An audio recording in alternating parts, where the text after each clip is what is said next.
Estamos iniciando mais um podcast Universo do Idoso e hoje nós trouxemos a doutora Yasmin, reumatologia, para falar um pouquinho, né, do quanto a reumatologia impacta na saúde do idoso, né? Doutora, se apresenta, fala um pouquinho da sua trajetória aí para nós. Bom dia, Rosane. Meu nome é Yasmin, então, sou reumatologista, sou aqui de São José do Rio Preto mesmo. Fiz faculdade na FAMERP aqui em Rio Preto e me especializei primeiro em clínica médica e depois em reumatologia. Foram 4 anos de especialização, também aqui no Hospital de Base, aqui em São José do Rio Preto. Hoje em dia, trabalho principalmente, que é a maior parte dos pacientes da reumatologia são pacientes da população idosa. Tem todas as faixas etárias, como eu gosto de deixar bem claro que não é só idoso que tem doença reumatológica, mas uma boa parte dos meus pacientes são idosos, né?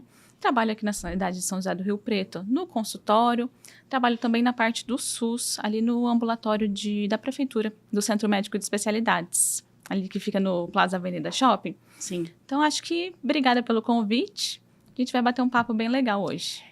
E, na realidade, a reumatologia, ela impacta muito na saúde do idoso, né? Demais. Acho que quando a gente fala de reumatologia e o idoso, a principal palavra que vem na minha cabeça é funcionalidade. Manter a funcionalidade. Porque todas as doenças da reumatologia, elas podem impactar. E isso acaba prejudicando diretamente a qualidade de vida, né? O paciente não fica mais independente, não consegue, se a gente não tratar, obviamente, né? Fazer as suas atividades básicas, tomar banho sozinho, comer sozinho. Então, eu acho que a funcionalidade do idoso é a parte que a reumatologia impacta mais no dia a dia. Doutora, e como nós podemos identificar quais os sinais que a gente consegue, olha, esse idoso está com algum problema reumático, né? Como a gente consegue identificar isso? Ó, a gente sabe que ali, até os 85 anos de idade, mais ou menos 50% dos idosos vai ter principalmente a famosa artrose, né? Que é a osteoartrite, que é o nome científico que a gente dá em consultório, mas que é a famosa artrose. Se chamarem assim, não tem problema, tá? Então, 50%, isso é muita coisa, tá? Principalmente de joelhos, mais quadril, mãos também. Então, a primeira coisa que normalmente esses idosos vão se queixar para a família é de dor. Dor constante. E você vai perceber o passinho ficando mais lento, dificuldade de sentar, dificuldade de levantar da cama, uma menor liberdade de fazer as coisas sozinhos no dia a dia. Então, acho que o primeiro sinal que a gente tem que levar em consideração, prestar atenção, é na queixa de dor. Só que também a gente entra num ponto um pouco delicado do idoso, que às vezes ele não gosta de se queixar, né? Não gosta de se queixar? Não gosta de se queixar. Eu acho que tem muito idoso que não quer dar trabalho para a família. E tá lá, quietinho, tá com dificuldade, tá com dor, tá com diminuição de mobilidade, mas não se queixa para a família. Ah, não, tá tudo bem, é da idade, tá tudo certo. É porque a gente acaba não dando tanta atenção mesmo, muitas vezes, porque tem muito idoso também que é poliqueixoso. Tem. E aí entra nesse dilema, né? Ah, é da idade, ele queixa mesmo. Uhum. E na realidade, então, pode ser isso, mas como não pode, né? Isso. A gente tem o costume de pensar que com a idade é normal ficar sentindo dor. Ah, porque eu tô idoso, tô mais velho, eu vou ter as minhas dores nas costas. Mas a gente tem que ver até que ponto isso não está impactando na qualidade de vida desse paciente, tá bom? E a poliqueixa, muitas vezes, está relacionada a uma coisa muito mais ampla, né? Às vezes uma depressão que está relacionada à baixa autoestima desse paciente, não está conseguindo mais fazer as coisas do dia a dia dele, até não conseguir mesmo ter essa liberdade de comunicar para a família, porque todo mundo acha que o idoso está quietinho ali do lado dele, é assim mesmo, sabe? E não é, né? E não é. O idoso, ele tem todo o direito e deve trabalhar durante a vida, só que isso é uma construção de uma vida toda. Para chegar na velhice ativo, conseguindo trabalhar, conseguindo fazer as suas coisas do dia a dia, sozinho, sem precisar ficar dependendo. Óbvio que dependendo do caso, né? A gente tem algumas patologias que o paciente vai precisar de mais cuidado. Sim. Tem como prevenir em chegar na terceira idade e não ter esse tipo de doença ou não? A artrose, especificamente, ela ocorre em várias idades, é mais comum no idoso. E esse desgaste, a gente consegue diminuir um pouco a chance e um pouco a gravidade dele ao longo da vida, mas ele também é uma doença genética, tá? Então, muitas vezes, vai acontecer porque a sua mãe teve, pai teve, é uma coisa familiar. Mas você consegue amenizar tanto o sintoma quanto a gravidade desse desgaste. E a principal coisa, que até o pessoal, né, fica... Ai, meu Deus, ela vai falar de novo do exercício físico. Mas é a principal maneira da gente evitar com que esse desgaste, essa fraqueza, essa limitação de mobilidade piore ao longo da vida. E principalmente musculação. Musculação é um tipo de exercício que fortalecendo, eu gosto de falar, fortalecendo principalmente pernas, porque vai ajudar você a levantar da cama sozinho, sentar no vaso, levantar do vaso, fazer as coisas sozinho. Então, principalmente pernas, quadríceps, para fortalecer parte de joelho, quadril, que isso lá na frente vai ter um benefício muito grande para o paciente. Mais uma vez, pessoal, uma profissional da saúde Sim. falando da atividade física, porque ainda tem pessoas que não acreditam e não pegam esse hábito, né, doutora, Sim. da atividade física. E se tem muito a ideia de que eu tenho um desgaste no joelho, então não posso movimentar esse joelho, ele tem que ficar parado. Quando, na realidade, a gente tem que fazer alguma coisa para fortalecer tanto musculatura, tendão, ligamento ali daquela região, para eu poder ter um apoio maior daquela articulação. Então, não é manter. Quanto mais em repouso você mantém, menor a funcionalidade novamente. Doutora, e quais são as doenças, né, que dá reumatite? Reumatologia. Reumatologia. É difícil, eu sei que é um nome complicadíssimo. Reumatologia que afeta o idoso, né, assim, em específico. Tem algumas que afetam Sim. mais. Não. A mais comum, igual eu estava falando, é a osteoartrite, que é a artrose, que pode dar em qualquer articulação do corpo, tá? Muito comum em joelhos, em quadris, mas nas mãos, aquelas mãos cheias de nódulozinhos que a gente vê aqui, principalmente aqui mais longe, mais distal que a gente fala, muito comum, tá? Coluna também. Essa doença afeta todas as articulações. Mas eu acho que a mais preocupante, inicialmente, seria a osteoporose, porque da mesma forma que a gente pode ter fratura de um braço, a gente pode ter uma fratura de fêmur, que é uma fratura muito mais comórbida, que o paciente, se ele tiver uma idade mais avançada, ele não vai conseguir fazer uma cirurgia, e fraturou o fêmur é uma causa do paciente ficar acamado. Ficou acamado, diminui a qualidade de vida, e a gente tem várias consequências a partir disso. Então, osteoartrite, osteoporose, tá? A artrite reumatoide, geralmente ela começa mais na juventude, não tão jovens, ali pelos seus 30, 40 anos, mas a gente tem pacientes que têm uma longevidade muito grande com essa doença. Não é uma doença que causa uma fatalidade tão cedo, o paciente não falece de artrite reumatoide, salvo raríssimas exceções, porque ela é uma doença que, já vou entrar até em um outro assunto, ela é uma doença que não pega só articulação, ela pode pegar pulmão, ela pode pegar olho, pode pegar outras partes do corpo. Mas também são pacientes que chegam até a fase mais velha da vida, tá? Então, esses pacientes também é uma faixa etária que a gente tem bastante essa doença. Eu acho que seriam as 3 principais. Doutora, e os sintomas dessa doença? Tá. De qual? Da artrite reumatoide. Isso. Geralmente, o paciente mais jovem começa com inchaço nas mãos, de manhã com uma rigidez matinal, aquela mão que acorda dura, o paciente não consegue fechar direito, e é uma rigidez matinal que é prolongada. Vai demorar ali 1 hora, ele movimentando até conseguir voltar, até conseguir se movimentar de novo, tá? Isso é o que chama mais atenção. Inchaço, punhos e mão, tá?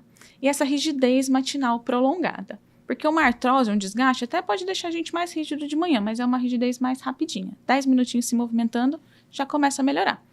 Agora, começou a inchar a mão, tá ficando muito rígido, não tô conseguindo movimentar, já prestar um pouquinho mais de atenção. A senhora falou que muitas vezes atinge até o pulmão, né? Sim. E quais são os sintomas quando atinge o pulmão? O que o paciente sente? A principal coisa que a gente tem que pensar é a falta de ar, inicialmente, tá bom? Porque a artrite reumatoide, ela não, apesar de chamar artrite, ela não é uma doença isolada na articulação, tá? Ela é uma doença sistêmica do corpo inteiro. Então, a gente tem umas manifestações extra-articulares. Então, a gente pode ter uns nódulos na pele, a gente pode ter umas lesões de pele que chama vasculite, que é inflamaçãozinha de vaso. A gente pode ter a falta de ar, que seria o primeiro sintoma de talvez algum acometimento pulmonar. Nem sempre a falta de ar vai significar isso. Merece uma investigação à parte. Posso ter inflamação do olho, inflamação da esclera, que é a partinha branca do olho, que seria a esclerite. Então, eu tenho outras manifestações mesmo. Doutora, a polifarmácia, que é muito comum no Sim. idoso, né? Ela pode afetar desenvolver essas doenças ou não? Não. Não? Essas medicações, elas não causam a doença. Todas essas doenças, elas têm um fundo genético, um fundo de predisposição, tá? Sim. Geralmente, eu vou ter um gatilho, principalmente para essas doenças de fundo um pouquinho mais autoimune, igual a artrite reumatoide, tá? Então, uma infecção, influenza, que agora está muito em vigência, influenza no idoso, pode ser um gatilho. Até o chikungunya, tá? Que muita gente fica com dor crônica na articulação, podem ser um gatilho, aquele botãozinho que liga para a doença começar. Mas essa pessoa já tinha uma predisposição a ter essa doença.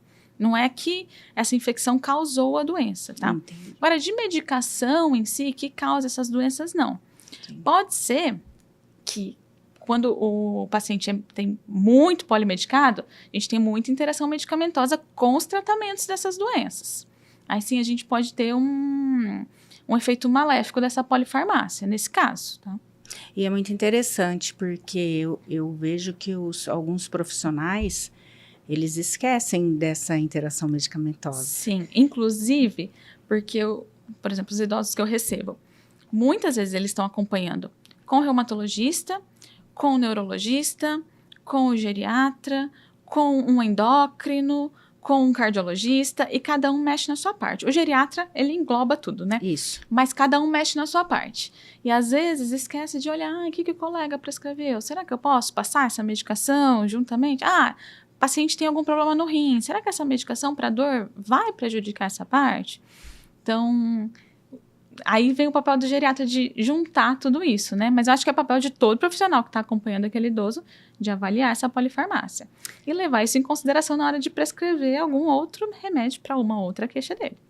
Ô, doutora, como que a reumatologia trabalha, assim, porque a gente tem o residencial, né? Sim. E a minha preocupação, além de fora do residencial, é dentro do residencial. Sim. Dentro do residencial, como que a reumatologia pode, assim, trabalha, que a gente fala muito da equipe multiprofissional, como que ela pode ajudar com a fisioterapia, os outros profissionais, inclusive com o geriatra, né? Sim. Como, assim, visita semanal, avaliação, porque a gente vê o geriatra geralmente vai lá, faz uma visita semanal, rotineira, e acaba não vendo esses detalhes e nem pensa nisso, né? E como que a reumatologia pode ajudar nesse sentido? Pensando assim, dentro de um residencial, muitos pacientes provavelmente com dor crônica, a gente mexe muito com medicamentos mesmo para tratamento de dor crônica. Aí, juntamente com uma equipe de fisioterapia ou um educador físico que tenha na instituição, para fazer a parte não farmacológica desse tratamento de dor crônica. Juntamente com a equipe multidisciplinar também, eu acho que o reumatologista, ele presta muita atenção no ambiente do paciente, porque a gente pensa muito, esses pacientes que estão aqui, possivelmente têm uma osteoporose. E aquele tapete que está ali, será que não vai causar uma queda? Falta um corrimão. Acredito que tenha tudo lá. Inclusive, preciso conhecer o residencial. Com certeza vai. Mas é uma coisa que a gente presta muita atenção. Na adaptação do ambiente, então, para esse paciente, para não sofrer menos quedas, não, né? O ideal é que não sofra nenhuma queda, sim, não sofra nenhuma fratura. E no tratamento farmacológico de dor, que é uma coisa que a gente trabalha muito também, tá? Acho que dentro de uma instituição de longa permanência, seria o principal foco. Doutora, a gente tem o Alzheimer aí, né? Sim. Que está uma incidência muito, muito alta. E ele chega numa fase avançada e começa essa rigidez. Sim. É somente da patologia, da idade ou não. E a gente confunde, porque tem que trabalhar a fisioterapia, ele está ficando rígido. E pode não ser só do avanço da doença? Pode, tá? Só que na avaliação clínica, a gente vai avaliar algumas coisas específicas de articulação, se tem realmente esse inchaço, esse edema que a gente fala, algum sinal de artrite, algum sinal de alguma patologia diretamente na articulação, ou se não, se é alguma coisa mais global relacionada a essa doença neurológica mesmo, tá? Mas realmente é uma coisa que tem que chamar atenção para a gente ir atrás de investigar. Porque existe medicamento nessa fase avançada que pode relaxar, pode amenizar essa dor, porque eles sentem muita dor, o paciente acamado. Não, o que a gente mais tem é medicação para dor. Sim. Tá? A gente, hoje em dia, trabalha com uma ampla variedade de medicação para controle de dor crônica, tá? Inclusive, avaliando as outras comorbidades do paciente. Se é um idoso que, por exemplo, vai ter muita tontura de base, vamos supor.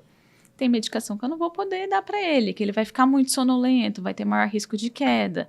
Mas a gente tem como controlar, sim, fazer esse manejo de dor crônica a longo prazo, sem ficar dependente de anti-inflamatórios, que nessa faixa etária também traz muito risco para rim, muito risco cardiovascular, para coração, sem ficar dependente de corticoides, sem ficar dependente de analgésicos, aqueles analgésicos rápidos o tempo todo. A gente tem medicações para controle de dor crônica a longo prazo. Eu também li que a reumatologia está associada, assim, compromete a cardiologia. Sim. E neurológico também, compromete esses órgãos. Sim. E como que é isso, esse comprometimento? Toda doença inflamatória crônica, ela acaba aumentando o risco cardiovascular do paciente. Então, um paciente que tem uma doença inflamatória, então uma artrite, alguma outra doença autoimune da reumatologia, que está a maior parte do tempo descontrolada, ela compromete essa parte. Então, aumenta risco de infarto, aumenta risco de AVC, tá? Aumenta risco de tromboses em geral, então está relacionada com a cirurgia cardiovascular. Então, por isso que a gente tem que controlando essas doenças, controlando essa parte inflamatória, principalmente a parte inflamatória que está relacionada a isso, a gente consegue melhorar também desfecho em relação a essas outras patologias, essas outras especialidades. Então, todo mundo que tem um problema cardíaco, o correto é acompanhar com a reumatologia também. Se tiver alguma queixa específica, sim. Quais seriam essas queixas específicas? Se tiver alguma inflamação, a artrite principalmente, ou a inflamação de vasos, inflamação ocular, aí poderia fazer esse acompanhamento conjunto.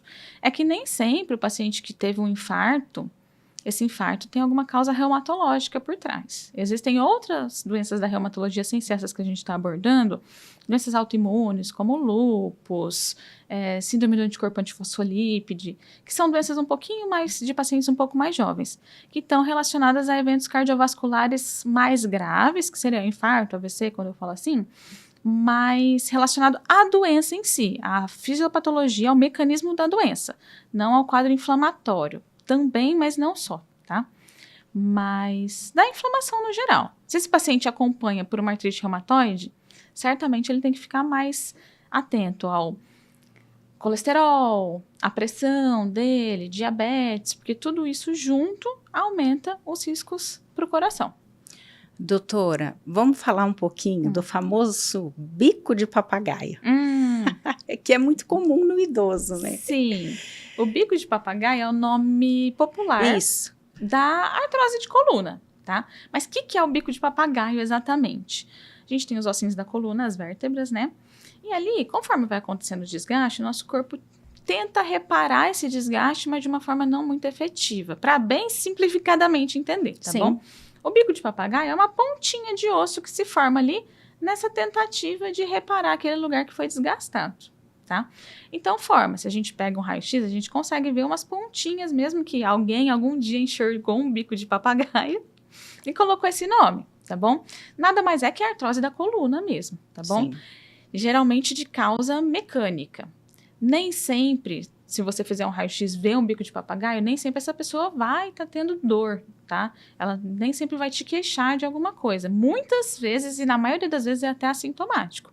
Mas o bico de papagaio é o sinal radiográfico que a gente fala dessa artrose da coluna. Tá.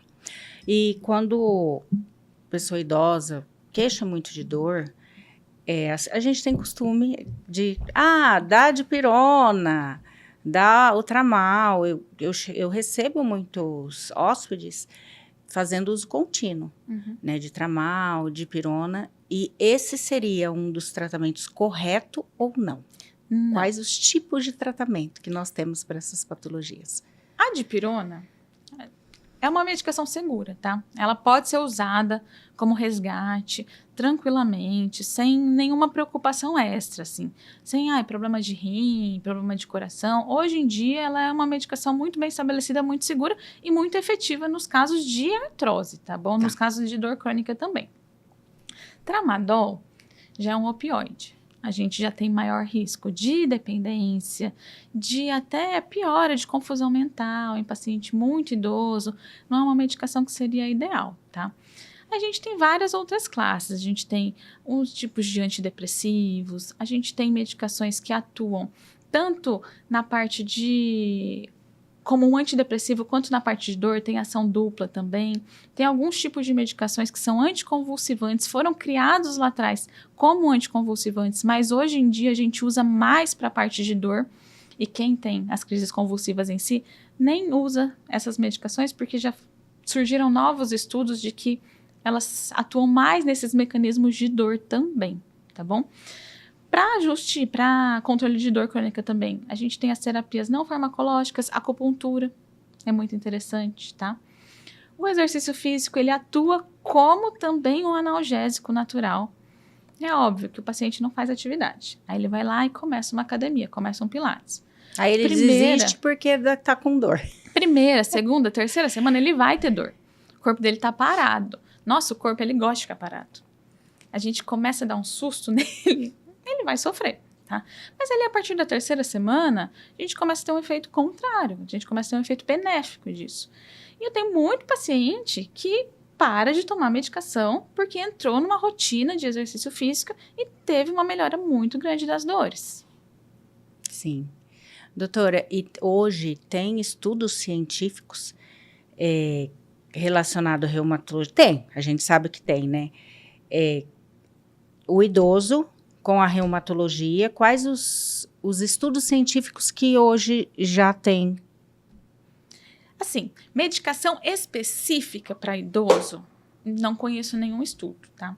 Os estudos hoje em dia, eles se baseiam nas medicações que existem, para a gente ver qual que seria mais segura, porque, por exemplo, vamos lá, na artrite reumatoide, existe um tipo de medicação que chama imunobiológico. É uma medicação que em alguns casos a gente vai ter que lançar mão, a gente vai ter que entrar, vai ter que usar ela para controle de imunidade, para que esse sistema imunológico que está descontrolado, está atacando uma coisa que ele não deveria atacar, que é a junta, o pulmão, o olho, o coração, depende, né, desse caso da doença, para que esse sistema imunológico pare de atacar, tá? Então, esse tipo de medicação, tem várias medicações, submedicações dentro dessa classe. Algumas vão ser mais seguras para o idoso, algumas menos seguras, algumas têm maior risco de trombose, ao risco de aumentar colesterol, que aí é percebido que na faixa etária ali acima dos 65 anos esse risco aumenta. Outras não, outras a pesquisa mostra que é seguro para essa idade. E todos os estudos da reumatologia, eles acabam incluindo pacientes mais velhos, porque, como eu falei, é a maior parte do nosso público, tá? Agora, a medicação específica para idoso, a gente não tem nenhum estudo de uma medicação criada apenas para tratamento do idoso, tá? E é muito interessante, porque a gente que tem residencial, a gente não liga nenhuma doença com a reumatologia. Não. E quando, assim, veio, né, a ideia de trazer a senhora, nossa, eu fiquei apaixonada, falei, nossa, é muito esclarecedor mesmo. Por exemplo, quando a gente pensa no joelho doendo, na artrose, chega muito paciente e fala, me encaminha para ortopedista? Sim. Nada contra meus amigos ortopedistas, por favor, não estou falando isso, mas A parte da ortopedia seria uma parte mais cirúrgica. Precisa de uma prótese de joelho, uma prótese de quadril. O reumatologista consegue cuidar da parte clínica disso. Então, o controle daquela dor crônica, fazer infiltração, o ortopedista também faz a infiltração intra-articular, com corticoide, com ácido hialurônico também, para melhora de sintomas.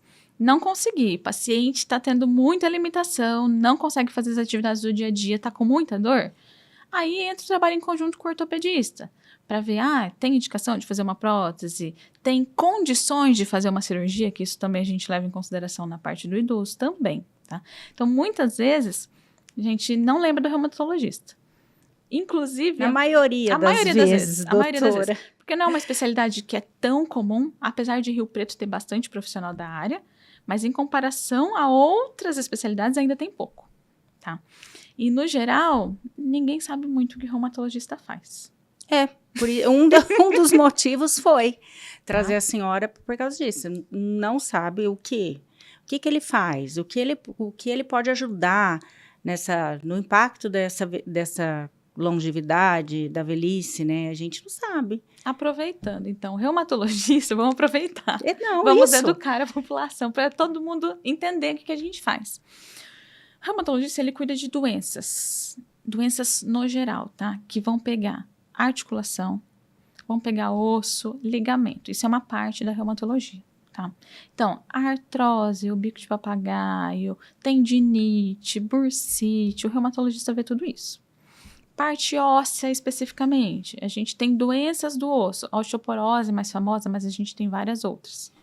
Parte muscular, tem doenças do músculo, mas tem doenças autoimunes de músculos também, não só por distensão, não só por uso.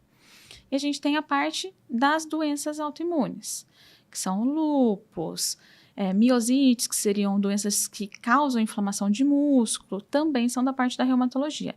Então, no fim das contas, é meio que um mix de patologias. Sim. É uma especialidade mais confusa, será que eu poderia dizer? Para a maioria das pessoas que não tem tanto contato com ela. Porque a gente vê doença autoimune, vê doença de colágeno, vê doença de músculo, vê doença de osso. Todas as nossas doenças dessa parte autoimune podem pegar qualquer órgão do corpo, então pode pegar coração, pulmão, rim, intestino, cérebro, pele, cabelo. Então, assim, é uma especialidade bastante diversa e é para quem gosta de investigação, no geral. Sim. O idoso, ele tem muito problema intestinal, né? Porque ele começa a deambular menos e geralmente diminui os movimentos peristálticos. Mas pode não ser só isso. Se eu pensar só apenas assim na constipação intestinal do idoso, não vai ser a primeira coisa que eu vou pensar. Sim. Tá bom? Numa doença reumatológica. Sim. Eu vou partir mais realmente para essa parte de alimentação, de movimentação, hidratação e até pensar assim, pacientes acima dos 50 anos que tem que fazer a sua colonoscopia a cada 10 anos, pensar até numa patologia intestinal mesmo, do pessoal da gastro, um câncer coloretal, eu iria mais para esse lado, tá bom? Existem algumas patologias, por exemplo, se você for ler sobre esclerose sistêmica, que é uma doença autoimune da reumatologia, que não é a mesma coisa que esclerose múltipla, tá bom?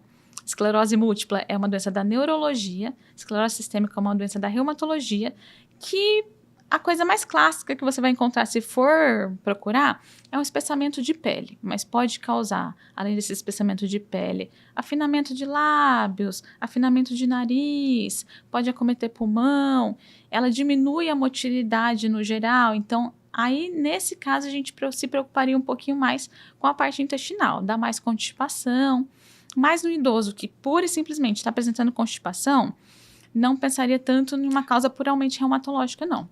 Pessoal, se começasse a afinar o nariz de vocês, procura a reumatologia. Ô, doutora, o ácido úrico está relacionado com reumatologia ou não? Está, tá? Quando a gente fala em ácido úrico, a gente pensa na gota, que também é uma doença que está relacionada ao idoso, mas ali também na meia-idade, os seus 50 anos, por aí, tá? Muita gente acha que só por eu ter o ácido úrico elevado eu tenho gota, tá? A gota não é classificada só por isso, tá? Para ter gota tem que ter o ácido úrico elevado com as manifestações articulares. E a mais clássica é aquela dor no dedão do pé, na base do dedão do pé, que fica inchado, que fica vermelho, latejante, que vem em crise, ela vai e passa, mas também está relacionado também. Legal. Quais são os exames para identificar as doenças reumatológicas? Aí é o que tá, porque todo mundo acha que tem uma mágica, tá? Existem alguns exames que são os exames famosos da reumatologia, que é o FAM e o fator reumatoide, tá? Sim. Esses exames, toda vez que alguém tem uma dor articular ou se queixa de alguma coisa estranha, tá? Porque a reumatologia também é a especialidade das doenças estranhas, que ninguém sabe o que tem, manda para o reumatologista. Pedem esses exames. Só que eles sozinhos não dizem nada pra gente, tá? Exame sozinho na reumatologia, ele não é diagnóstico de nada, ele não trata nada, eu não vou tratar paciente com base em exame, tá? É tudo um conjunto de coisas. Vou fazer exame físico, vou ver a história do paciente e os exames, tá? Esses que eu falei estão relacionados ao lúpus, à artrite reumatoide, mas eles estando positivos sozinhos e o paciente não tem sintoma nenhum, eu vou desconsiderar isso também, tá? Mas, vamos supor, tá um paciente acompanhando comigo, ele já tem um diagnóstico prévio, já tem uma osteoporose, por exemplo. Vou ter que ver a vitamina D dele, ver cálcio, ver como que tá a parte de anemia, parte óssea, densitometria óssea, que é um exame que a gente faz a cada 2 anos no paciente para verificar como que está sendo a sua resposta ao tratamento da osteoporose. A gente acompanha por essa parte. Com que idade a gente tem que começar a fazer densitometria óssea? As mulheres, no geral, a partir dos 60 anos, tá? A cada 2 anos. Tem algumas ocorrências, por exemplo, mulher com muito baixo peso, tabagistas, histórico de fratura por fragilidade na família, principalmente mãe, que a gente pode até começar um pouquinho antes, mas em geral a partir dos 60 anos. Os homens a gente faz um pouquinho mais tarde, tá bom? Ali a partir dos 70. A menopausa e a andropausa. Extremamente relacionado, tá? Principalmente com essa parte óssea, tá? Mas com a parte de dor crônica também, tá? A gente vê uma elevação das taxas de fibromialgia nessa idade, tá? Até às vezes uma artrose que antes não era tão sintomática, nessa fase começa a ficar mais sintomática, mas nessa fase a gente se preocupa mais com a saúde óssea. Tanto que, por exemplo, um dos critérios que eu estava falando de adiantar esse exame do osso, esse paciente entrou na menopausa, teve uma menopausa precoce. Por isso que eu perguntei, eu entrei na menopausa com 40 anos. Sim. E fez terapia de reposição hormonal? Fiz. Aí esse risco diminui um pouco. Tá. Mas um dos critérios da gente adiantar bastante a paciente entrou, teve uma menopausa precoce, não fez terapia de reposição hormonal. Provavelmente ela vai ter uma perda óssea um pouco antes do que seria esperado, tá? Não que seja esperado também que toda mulher tenha, tá? Existem mulheres que não vão ter osteoporose, que é bem mais comum depois da menopausa. Doutora, nos bastidores, a gente conversando, eu achei muito interessante. Não é o que envolve o idoso, mas eu particularmente não sabia. Nas crianças, essa doença. Sim. Não toda doença reumatológica, né? Me precipitei. Mas uma boa parte das nossas doenças pode pegar criança também, tá? Principalmente nesse polo que eu estava falando das doenças autoimunes. Então, a gente tem artrite em criança, tá? A gente tem lúpus em criança. Então, é uma especialidade que pega todas as faixas etárias. E os sintomas são o mesmo, porque a criança, ela é muito ativa, né? O que a gente começa a observar nessa criança? Muitas vezes, você vai, por exemplo, existe um tipo de artrite, um tipo de doença autoimune da criança que se chama artrite idiopática juvenil. Às vezes, essa criança não vai se queixar para você, meu joelhinho está doendo. Mas a mãe vai perceber que ela está mancando. Vai perceber o joelho mais inchado. É um pouco mais diferente a forma com que você vai ter que prestar atenção nisso, tá? Às vezes a criança começa a cair demais. Começa a acordar à noite chorando, não sabe o que é, dói e não fala. Então, a gente tem que prestar um pouquinho mais de atenção. Interessante, né? Eu não imaginei que poderia ter. Todo mundo acha que reumatismo, né, é só doença de idoso. Mas não. Qualquer idade, na verdade, pode ter. Doutora, E essas patologias que nós falamos, elas têm cura? Osteoporose, artrite, elas têm cura? Não tem cura, tem tratamento, acompanhamento, tá? Osteoporose, por exemplo, a partir de um momento que você falou que o paciente tem osteoporose, mesmo que você faça o exame de novo e tenha melhorado, tenha saído da faixa de referência lá que a gente fala que é a osteoporose, ele continua tendo osteoporose tratando, tá? Existe a possibilidade de fazer uma pausa da medicação e tudo, mas é uma doença que a partir do momento que teve seu diagnóstico, você tem osteoporose. Doutora, falando da osteoporose agora, as pessoas falam, toma cálcio, tem que tomar cálcio. Explica um pouquinho sobre essa reposição de cálcio, como que é? O ideal é que a ingesta do cálcio seja via alimentar, tá? A gente gosta de falar assim, na consulta, de uma forma prática na consulta. 3 pontinhos de cálcio durante o dia. O que é um pontinho de cálcio que eu costumo falar? Um copo americano de leite ou uma fatia de queijo, aquele queijo branco, queijo Minas mesmo, da grossura do dedo do paciente, da espessura do dedo do paciente. Um iogurte seria um pontinho de cálcio, bem fácil para o paciente entender. Então, uma ingesta diária ideal, boa, seria 3 desses pontinhos. Então, um copo de leite, um iogurte, um pedaço de queijo por dia. Só que muito paciente idoso não vai conseguir ter essa ingesta, tá? Seja por, diminui o apetite, gosto mais de ficar comendo frutinha. Então, aí que a gente entra com a reposição de cálcio, tá? Quando a ingesta diária não é o suficiente. Hoje em dia está muito na moda ficar repondo vitaminas e tomando suplementos à torta e à direita, né? Não é o ideal. Primeira coisa é tentar fazer pela alimentação. Não tem uma ingesta adequada? Aí a gente entra com a suplementação. Entendi. Certo? Doutora, como abordar o familiar, a pessoa idosa, dando esse diagnóstico, né? Comunicando esse diagnóstico? Acho que o diagnóstico ele é um pouco mais difícil para o próprio paciente. Porque a família, novamente, você vai falar, osteoporose, eles vão falar, normal da idade. É coisa de idoso, todo idoso tem osteoporose, vai ter osteoporose. Acho que é um pouco mais estigmatizante para o paciente. Principalmente quando você fala que não tem cura, tá? E a artrite reumatoide, não tem cura, é uma doença que você vai controlar ao longo da vida. A osteoartrite, que é a artrose, também não tem cura. Tem pacientes que vão ter um melhor controle de dor, tem pacientes que vão ter um pior controle de dor e vão precisar de uma medicação contínua. E muitas vezes quando você fala, principalmente na artrite reumatoide, por exemplo, que é uma doença que ela é progressiva se você não tratar, tá? Osteoporose e a osteoartrite também, mas a artrite reumatoide causa muito mais deformidade, vamos dizer assim. E é uma doença que vai necessitar de um tratamento contínuo para o resto da vida desse paciente. Quando você fala isso para eles, ocorre aquele choque. Nossa, eu vou ter que tomar remédio pro resto da vida.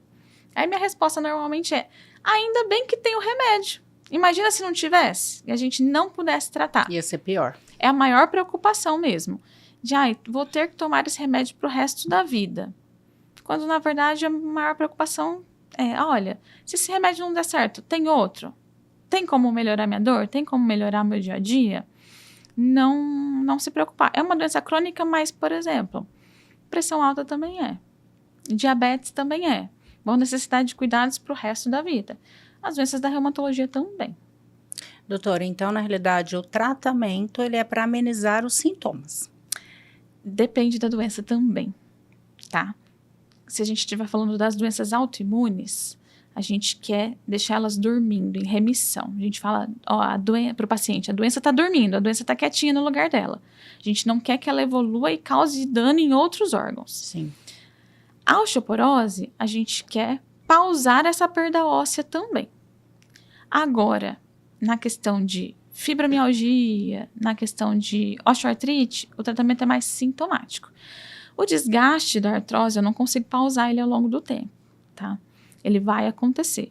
Então, o tratamento é mais sintomático. Vou fazer infiltração articular, vou usar as medicações para dor crônica, então ele é mais sintomático mesmo. Reverter, reconstruir a articulação, reconstruir cartilagem, isso eu não consigo hoje em dia. Doutora, eu tenho artrose precoce devido a um acidente no joelho. Isso é um fator de risco para desenvolver esse tipo de desgaste. Atletas de alto impacto, corredores, acidente, ruptura de ligamentos, ruptura de menisco. Eu não tenho ligamento anterior cruzado. O que acontece? O seu joelho ele ficou menos estável pela ausência desse ligamento. Então, todo impacto, toda torção, microtorção que você tiver ao longo da sua vida, vai gerar um pouquinho mais de dano. Então, a artrose pode começar mais precocemente. Então, eu já tenho que começar a acompanhar com a reumatologista. Com certeza. Pode marcar consulta. Eu vou marcar, doutora. Pode marcar. Pode marcar. Porque tem como a gente prevenir... A gente não vai conseguir reconstruir a sua cartilagem, por exemplo, de novo. Se... Não sei, na época que você foi avaliada, se tinha indicação cirúrgica. Tinha, de prótese total. Aí o médico falou assim, tem que fortalecer o músculo, porque é indicação, mas na sua idade não tem como. Porque eu já tenho artrose precoce, né? O ortopedista me colocou. Sim. E eu nunca fui atrás. Realmente foi onde eu comecei a fortalecer e eu não sinto. Antes falseava muito meu joelho, não acontece mais isso. O fortalecimento é essencial nessa parte. E eu já teria que estar tratando, então. Acompanhando. Porque o tratamento da osteoartrite, ele é muito... Da osteoartrite e artrose. Quando eu falo, eu acabo revezando os nomes, tá? Sim. Mas o tratamento é mais sintomático, baseado no que você sente mesmo. Se hoje em dia você não tem tanta dor, não é limitante, não sente tanto esse falseamento, não necessariamente você tem que tomar uma medicação contínua. Sim. Tá bom? Mas sempre manter acompanhando e verificando bem os seus sintomas e não deixar de fortalecer sempre. Doutora, eu já recebi hóspedes com osteopenia. É uma patologia da reumatologia? Sim. A osteopenia significa que o osso desse paciente está mais ralinho, vamos dizer assim, tá mais fraco, um pouquinho mais poroso, não a ponto de chegar a ser uma osteoporose ainda, mas é um caminho ali no meio entre o osso normal e a osteoporose. Também demanda cuidados, não é uma medicação que, na maioria das vezes, alguns casos específicos teriam que partir para um tratamento como se fosse osteoporose, mas que também tem que avaliar a ingesta de cálcio desse paciente, avaliar a vitamina D e, novamente, fortalecimento. Exercícios com peso, obviamente assistidos por um profissional, eles impactam muito no aumento de massa óssea, então ajudam bastante nesses pacientes que têm osteopenia também. Não é proibitivo para um paciente que tem osteoporose ou osteopenia, que é o osso mais fraco, mas que não é osteoporose ainda, fazer musculação, por exemplo. É um tipo de exercício que vai, inclusive, ajudar o corpo a formar mais massa óssea. Tá? A osteopenia, ela é o caminho para a osteoporose. Sim. Então, todo mundo antes de ter a osteoporose passa por osteopenia, pela osteopenia ou não. Às vezes a gente não vai nem flagrar, tá bom? Essa transição de osteopenia para osteoporose. Às vezes você vai chegar nos 60 anos, a primeira vez que essa pessoa vai fazer uma densitometria, que é o exame para verificar a massa óssea, já vai vir uma osteoporose. Mas certamente isso já vem de lá de trás. Passou de um osso normal para um osso um pouquinho mais rarefeito, passou pela osteopenia e chegou na osteoporose, sim. Então, o diagnóstico para osteopenia é menos comum, porque as pessoas começam a ter sintomas quando já está na osteoporose. Não, às vezes a gente vai chegar, a primeira vez que a gente vai fazer uma densitometria, que vai começar a estudar a massa óssea desse paciente, às vezes ele vai estar com uma osteopenia ainda. Mas a questão é que, geralmente, não se faz a densitometria antes de ter algum sintoma. Esse que é o problema. Porque são poucos médicos que pedem. Aí eu vou te pegar. Por quê? A osteoporose não tem sintoma. Você não sente dor por conta da osteoporose, tá? Tem gente que fala, eu vou lá dar o diagnóstico de osteoporose para o paciente. Aí a senhorinha vira assim para mim, é por isso que eu tenho tanta dor no quadril. Falo, não tem nada a ver uma coisa com outra. A osteoporose não causa dor. Ela vai causar dor só quando você tiver uma fratura, caiu, quebrou um osso, tá bom? É uma doença que é silenciosa, que a gente só vai descobrir, se você não fizer o rastreio antes, na hora que quebrar, tá? Então, o ideal seria que essa ideia fosse disseminada, né? Quem pede mais a densitometria, quem se preocupa um pouquinho mais com a massa óssea, geralmente é o reumatologista, o ortopedista, o endócrino, que também faz esse estudo, e eu vejo muito o ginecologista fazendo isso também, tá? Nas mulheres ali de meia idade, eles começam a pedir também. Então, a osteoporose é uma doença que precisa de rastreio. Ela só vai dar sinal quando quebrar. O máximo que pode acontecer é, assim, foi fazer um raio-x de tórax por algum outro motivo. E aí lá no laudo vai vir que o osso está um pouquinho mais rarefeito, mas isso não é diagnóstico de nada. Tá. Sem ter nenhum sintoma anterior, sabe? Doutora, quais são as recomendações que a senhora deixa para os idosos e para os familiares, os filhos, né? Que muitas vezes que vai observar esses sintomas no seu pai, na sua mãe. Primeira coisa, mantenha esse idoso ativo, tá? Novamente, esse idoso, ele precisa da atividade física no dia a dia dele. Para massa óssea, para fortalecimento, para segurar as estruturas de joelho, de quadril, de coluna. Segunda coisa, não subestime a dor do idoso. Não é porque ele é idoso que ele tem que sentir dor, tá? Terceira, sempre mantenha um acompanhamento. Inicialmente, com o geriatra. O geriatra consegue fazer toda essa leitura que a gente está fazendo aqui. E se ele achar importante, levar o paciente ao reumatologista para ter esse rastreio mais refinado, mais específico dessas doenças. Doutora, quais são as recomendações que a senhora deixa para o nosso público? Primeira coisa, não menosprezar a dor do idoso. Tá? Não é porque é idoso que tem que ter dor. Segunda coisa, a gente tem que sempre manter atenção no comportamento desse idoso, porque, igual eu falei lá no começo, muitas vezes ele não gosta de reclamar, vai achar que está atrapalhando a família. Então, assim, sempre manter atenção nesse comportamento dele.